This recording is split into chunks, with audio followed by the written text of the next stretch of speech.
Hey yo, that's my friend Marita.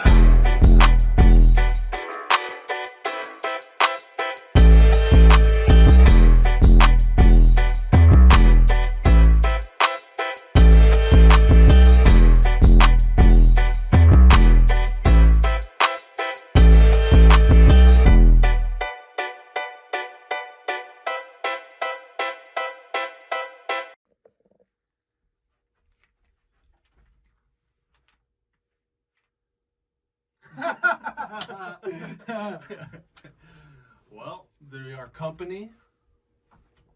Kit, Marita. if you don't already know. We just wrapped up season 1 of the company podcast, and I think we just want to thank everybody that donated their time to come sit down and talk to us. It was super awesome, and definitely have a lot of interesting things coming up for season 2, as we've been discussing. Yeah, absolutely. Like Kit said, thanks for everybody's time, and thanks to everybody who's watched and listened to the podcast. We definitely have some interesting things in store for you guys, season 2. In the meantime, check out this compilation of some of our favorite clips from the podcast, and we'll see y'all in season 2. Thank you. Like, I'm not gonna lie. Like, I dealt with this like depression for like 3 years, and like I created like this social, like I didn't have confidence socially, like from that, and like social anxiety. So I was like, I didn't like being in front of the camera and like holding the camera. Yeah. I didn't like. It got to a point. I used to be like younger. I was like, yo, whatever, let's get it, like whatever, dapping hands. But at some point, I was just like, yo, I don't even know how to talk to people anymore. So I got over that, and like I'm up now, but it's still a challenge, bro. Yeah. Because like I'm such an introvert. Same. I'm like a super introvert. I would have never guessed that. Yeah. I spend a lot of time by myself. Like, it's to the point the homies sometimes Are you an only like, child? No. Okay, that's the crazy thing. Like, I feel like I have only child syndrome too, and I'm not like the only child. But yeah, man, it's a real thing, bro. It's a real thing. The anxiety is definitely a real thing. Mm-hmm. And anybody that doesn't have it will never know. Mm-hmm. And a lot of us creators do, though. You know what I'm saying? We're like, we just love to be by ourselves. Self-induced. Socially awkward, bro. Well, we're also fucking masochists. We take things that are super personal to us and put them out there for the world to and we know they're going to judge it. Exactly. And even though it's something we put blood, sweat, and tears into, we're ready for this sucks and this is trash. Man, I had that talk to people all the time, not to cut you off. It's just like, yo, you got to understand how brave you have to be an artist, bro. Yeah. Because you're dealing with, like, once you put it out to the world, it's no longer yours. Yeah. And then you have to deal with people judging you, people not liking it, just off of what you say. Mm-hmm. So, like people don't understand, bro. Being an artist is, like, up and down. Like, it's a roller coaster, bro, of emotions. And what sucks is, like, you have to go through that twice. Like, there's the moment when you release it and you have to deal with fans liking it or not liking it. But before that, the first initial kind of war that you have is with yourself. I mean, because if you're doing it, with some kind of plan in mind, then as soon as the record's done, you're not just dropping it right then and there. Yeah. Like, you're kind of taking some time to build some content around it, build a little campaign around it. But during that time, you're thinking, is this song really good enough to be even doing all this shit for? Like, yeah, it's emotions, man. You go through a lot of emotions, a lot of overthinking. But at some point, you just got to, like, let it go and just put it out because you never know. Words. I know that's about your relationship with your grandfather. Yep. Grandfathers. Grandfathers, right? So yeah. So my grandparents, man. Like, I feel like that's the most impactful. I feel like I spoke to them a lot on this album because I never really expressed myself to nobody about like how I felt when my granddads died. Yeah. So, and I feel like it wasn't until I realized like how much I needed them and how much they meant to me in my life and just like how much help they were when they were here. You know what I'm saying? Like, of course, the cliche, you don't know what you got till it's gone. Mm-hmm. But, I never really got to tell anybody, like, how I felt. Is that something that, because, I do that as well, where feeling like you have to like bear all that shit on your own shoulders. internalize and compartmentalize that shit, but put it somewhere deep and just Yeah. I don't know if that like comes from, because I had a discussion with my girl yesterday, pretty much, where I was just kind of venting, and I was just like, you know, my entire life, I've been told you're a man, suck it up. Yeah. Is there truth to that, or is that bullshit? Because I me personally fight with that every single day. Mm-hmm. Am I bitching too much? Am I, you know, are these emotions that I'm feeling, are they justified, or should I just be a man and suck it up and move on? Is that is that something that you've battled with in your life? Mm-hmm. Yeah, man. Like all the time, like you said, like it's like an everyday thing, bro. Like, you know, I feel like as men, you know, we got emotions too. But at the end of the day, like we still human beings. So I just feel like what separates us is how we handle them. You know, we gotta be a man about how we handle them, but we still got them. Mm-hmm. You know, like we gotta be in control of them and not let them control us. I mean, but like I said, you know, we are human beings. And I feel like men, like we're supposed to be strong. So that's why, you know, I feel like we internalize those feelings because, you know, we got to be strong for the people around us. he said his name came from fucking with hoes. Oh, same. And- yeah.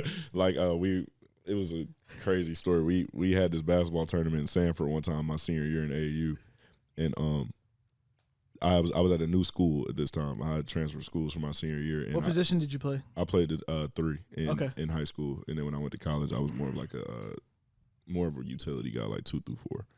But and so we were in Sanford one time for a tournament, and they the people at this school just met me, but their first encounter with me was because my AAU team was mostly guys from my school. And so their first encounter with me was like I pulled the girl that they'd been trying to talk to for all 3 years, and then when I got there, like she started fucking with me.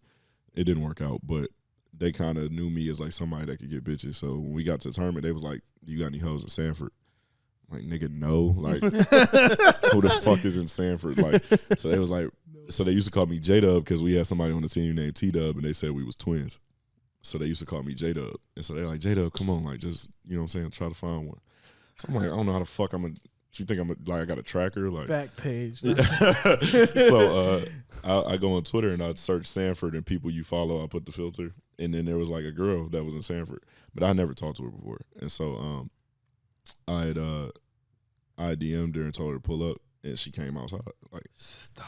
But the thing was, so she comes to the room, and mind you, in AAU, everybody has a different room. Like, it's like they put like 3 to a room. So it's like, let's say it's 10 of us. There's 4 different rooms. Everybody's in my room, right? So we come back to the room, and it's 2 girls, 10 niggas in here. So me, I've seen that movie before. But so look, I knew you were gonna say that. So I'm not that type of nigga though. Like, I'm cool. Like, so I come in, I bring her in, and I'm like, go ahead. Like, I have nothing to do with none of this. So one of the girls goes and finds her way to one of the homies. I won't say who, but but the girl I brought just wouldn't leave my side. And so at that point, it was like, you kind of got to do what you got to do. But I was trying to get them the fuck out. I'm like, all right, y'all got to go. And so she was ready. And so she was like talking a whole bunch of shit in front of everybody. And they was like, if you don't handle your business, you a bitch.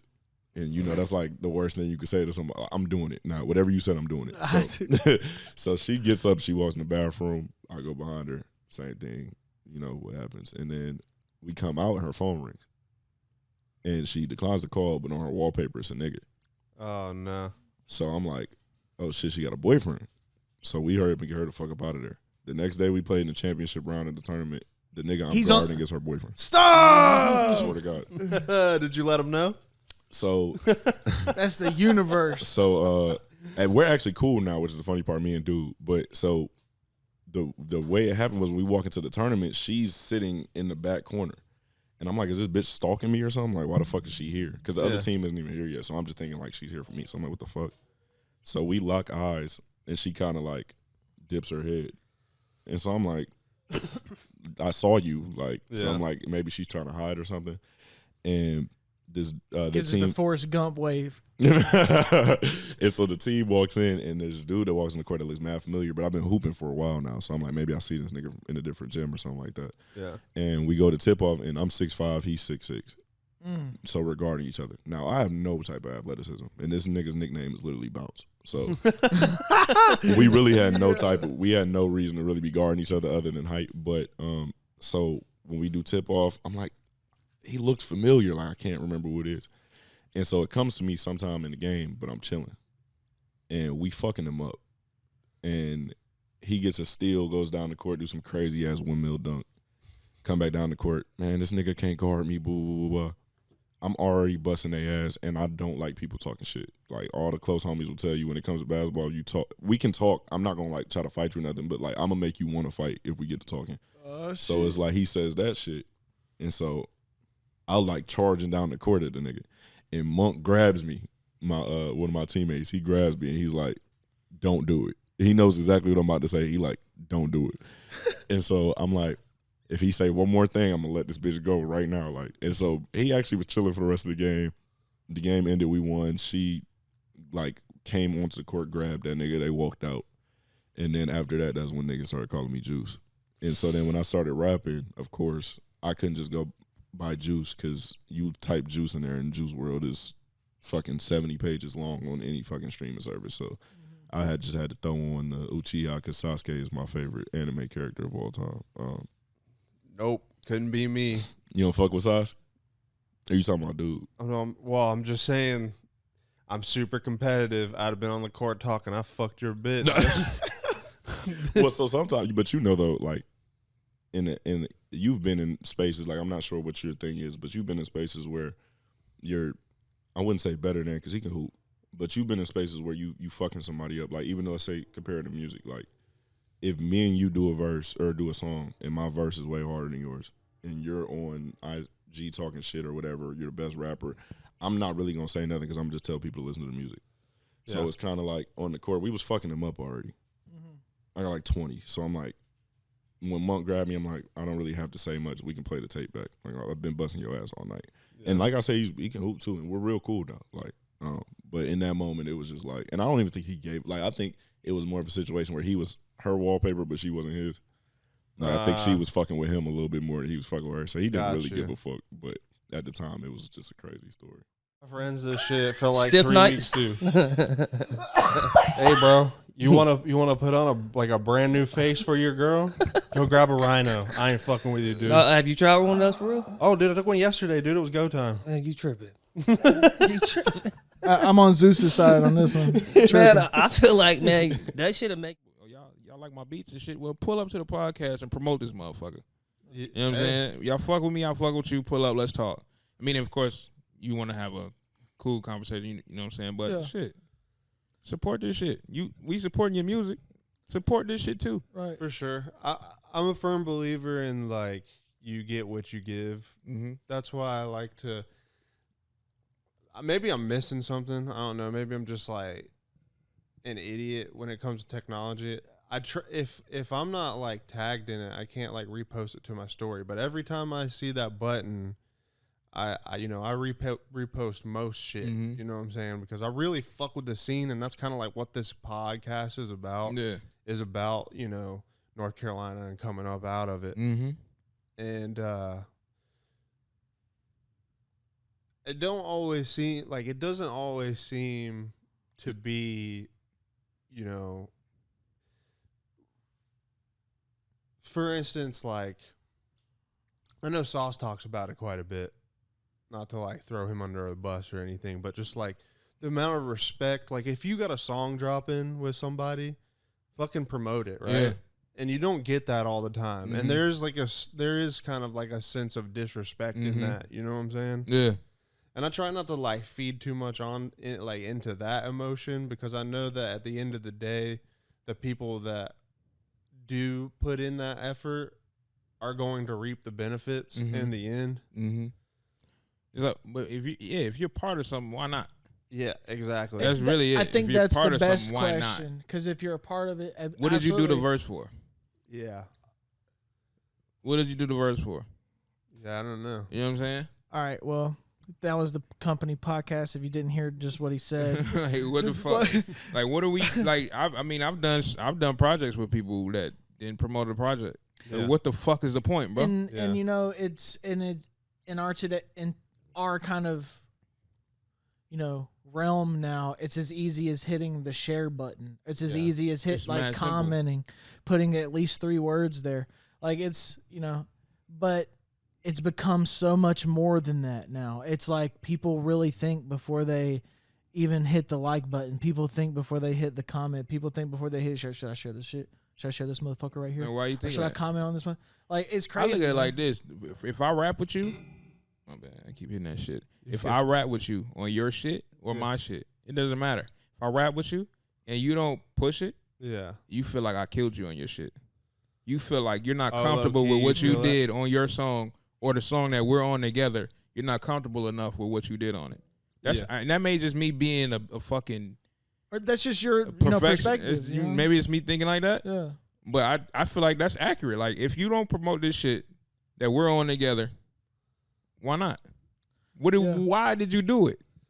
I mean, I've asked myself that so many times, and you know, maybe it's because, you know, if it's your idea, I feel like most of the time when it's your idea, no one's gonna be as passionate about your idea as you're gonna be. Yeah. So that's when it comes to, you know, your music. You know, and this song's gonna be so hard. I know this guy right here would sound so fucking dope on this shit.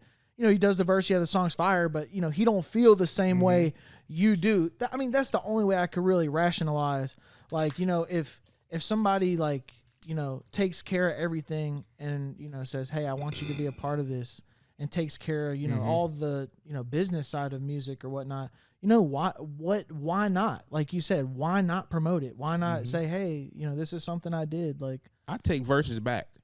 Hey! I take verses back. If you don't, if we did a song, Remember that said send the loop back? Yeah. bro, if we did a song, shit. bro, and it was like, yo, I really need you on this, like you were pressing me on this shit, and then I never hear it, I never see it, and I know it, and I've played it, I've heard you play it around people, and I'm like, yo, this shit is hard. Why the fucking song ain't out then? I'll take the verse back. I'll use it on some shit and be like, hey fam, you ain't gonna be able to use that verse. Like, why? Because I put it on something else. I don't have time. Like, I'm not making money off this shit yet. I'm like, I mean, I've made You don't money. have to say any names, but you've done that to somebody? I've taken verses back. I've taken people off songs. I don't care. It's not that it's okay. So it's not me being a dickhead. It's just like, bro, I'm trying to do something with this shit, and I don't have time. Hey, that makes sense, man. I don't have time. I already don't have. My time is limited. I got a kid and I work a lot. My time is already fucking limited. So me doing this, taking the time to write this verse, like if I did if you hit me up Monday and said, yo, I got a song for you, I need it done because I'm trying to put out my start date. What the fuck? I'm thinking about work, bro. I'm trying to put out my release date Friday, and I send you the verse back in 30 minutes. I took the time, whatever I was doing, I took the time to sit there and write you a verse. It took me 30 minutes to give you this shit. While you're texting me, I'm writing this verse, and you ain't put the song out yet, or the shit ain't finished. Like, I'll take that shit back, cause I took the time to do it, bro. I took the time. Like, this is with me. Everything is about time, bro. Yeah. If I don't have the time to do some shit, it fucks up how I feel about certain things. Like, if you're gonna, especially if you say you got a deadline, you telling me you got a deadline, and I move faster than what you was thinking, and now you got the song. All right, well, when the song gonna be done? I'm not gonna rush you on getting the song done, but I'm expecting it by a certain time. Like, yo, fam, what's up? We've been sitting on this thing for about 2 weeks. You said you needed it by Friday. What you doing with it? I mean, I think that's a common, feeling amongst creatives, whether you're, sending vocals or you're like an engineer and somebody's pushing you, hey man, when are you going to get this mix done? And then you get the mix done and it's like, then they don't even put out the song. Don't even do anything. Then that I can definitely understand that frustration. I mean, it's kind of similar like when producers will like sell a beat out from under somebody's because, they haven't put it out yet. And, that gives them the opportunity to do something like that. Hey, actually, I'm going to, this guy's going to pay the exclusive. Yeah.